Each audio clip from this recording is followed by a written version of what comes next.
Our next speaker will be Chris Banks, who will explain why we must all come out tomorrow to oppose the bombing of Libya. Please welcome Chris.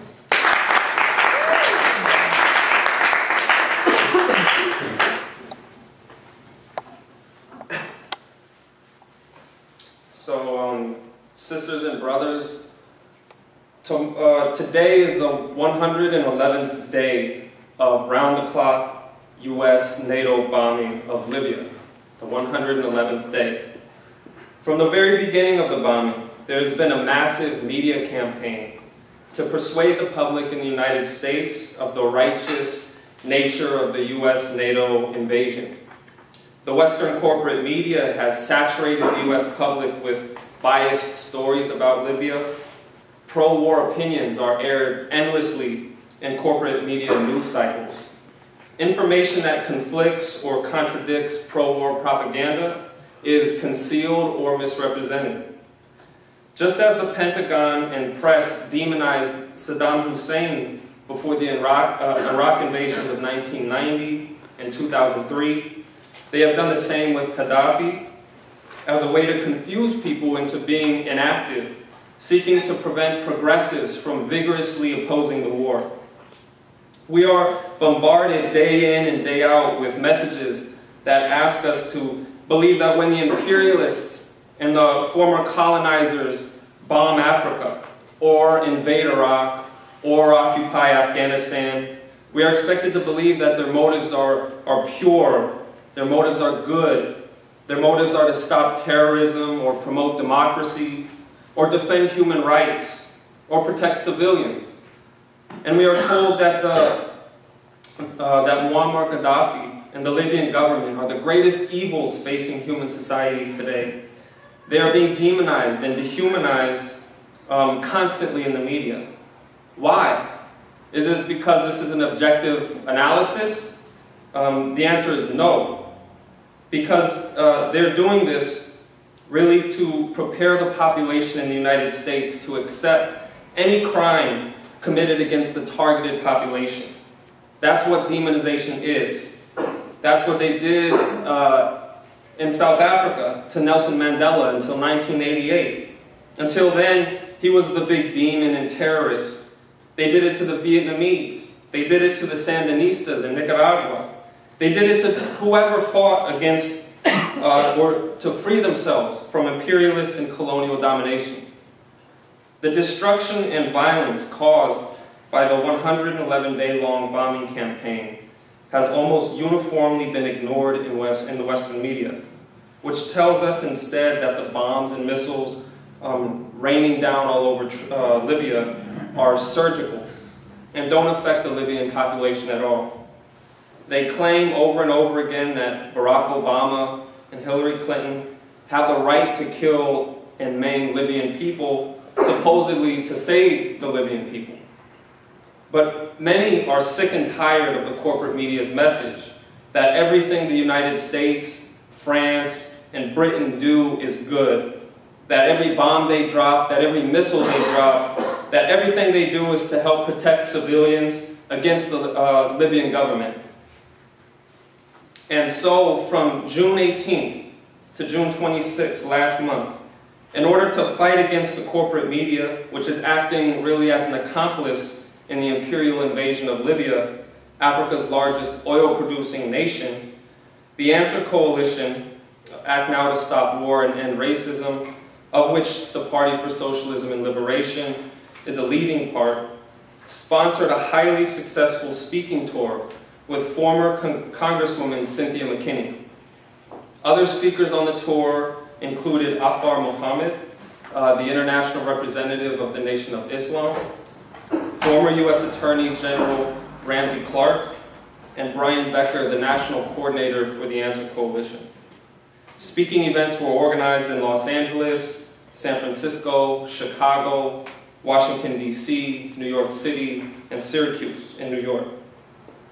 Cynthia McKinney had just returned from a fact-finding delegation to Libya and reported on the devastating impact of the U.S. NATO bombing. Delivering the information that the corporate media has hidden and obscured, She identified Libya's enormous oil reserves as a key motivation in the foreign intervention. She further reported that the government of Muammar Gaddafi maintained strong support among significant sections of the Libyan population. Although the speaking tour was not an anti-war protest in the conventional sense, it was in many ways the first significant anti-war mobilization with respect to Libya, drawing around 1,500 people from across the country. By virtue of the large turnout in all the cities where forums were organized, we can see that a substantial part of the population doesn't believe the messages they are hearing in the New York Post, the Wall Street Journal, CNN, Fox, the MSNBC, and that they want to hear the true story. The event in San Francisco was held at the Unitarian Universalist Church and attended by over 200 people. McKinney discussed what she saw in her 2 recent delegations in Libya in great detail, including the bombing of the civilian population, as well as the social infrastructure of the country. Up to today, the United States has flown over 3,745 sorties, and along with the French and British, have killed and wounded a total of 6,232 civilians, according to the Libyan Red Crescent Society statistics. These figures, of course, do not include the number of Libyan soldiers that NATO has killed and wounded. Other civilian targets include the Libyan Down Syndrome Society, a school that provided speech therapy, handicrafts, and sports sessions for disabled children, as well as Tripoli's Nassar University, homes, schools, medical facilities, and food storage warehouses. Even today, for the first time since the bombing began, NATO has started bombing Libya's oil facilities. This should be understood as an attack on the entire Libyan people, because it is meant really to degrade Libya's ability to function as a modern society in order to cripple the quality of life so bad that the Libyan people will raise up their arms and say, we give up, do whatever you want, we've had enough. Another aspect of Cynthia McKinney's talks another focus of her talks here in San Francisco, and we're going to hear a little bit more about this in the second half of tonight's forum, is the overtly racist character of the Libyan rebel movement. McKinney reported on the mass violence and killings of dark-skinned Libyans by the rebels. In a very unusual article from the Wall Street Journal from June 21st, it was reported that the tightly knit white merchant families of Misrata, which is the 3rd largest city in Libya and rebel-controlled, are bankrolling the Libyan rebels and have ethnically cleansed black Libyans from the entire city. Rebels have scrawled racist slogans on roads leading to Misrata, saying, quote, "the brigade for purging slaves." The white merchant land-owning class is hostile to black Libyans who are based in Tawerga, a small town on the outskirts of Misrata and a former slave trading post. Tawergans and other Bedouin tribes are pro-government because the government, according to the Wall Street Journal article, sought to promote them as minority groups.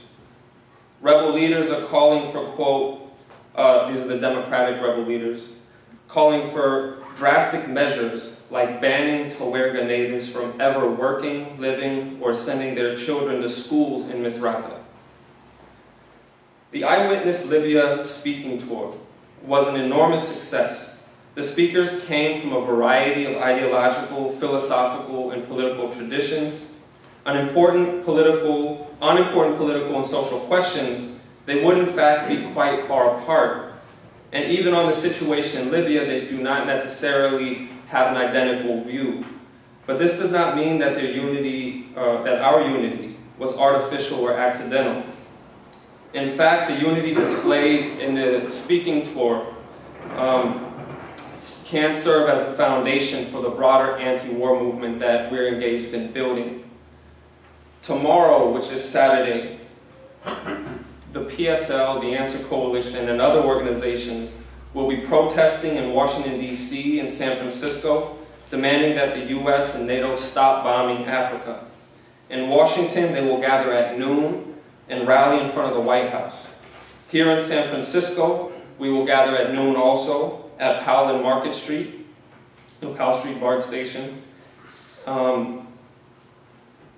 before we march to the Civic Center, where we will join up with a protest in solidarity with the Pelican Bay hunger strikers, who are really protesting against the torturous and inhumane condition prisoners in California face or are subjected to.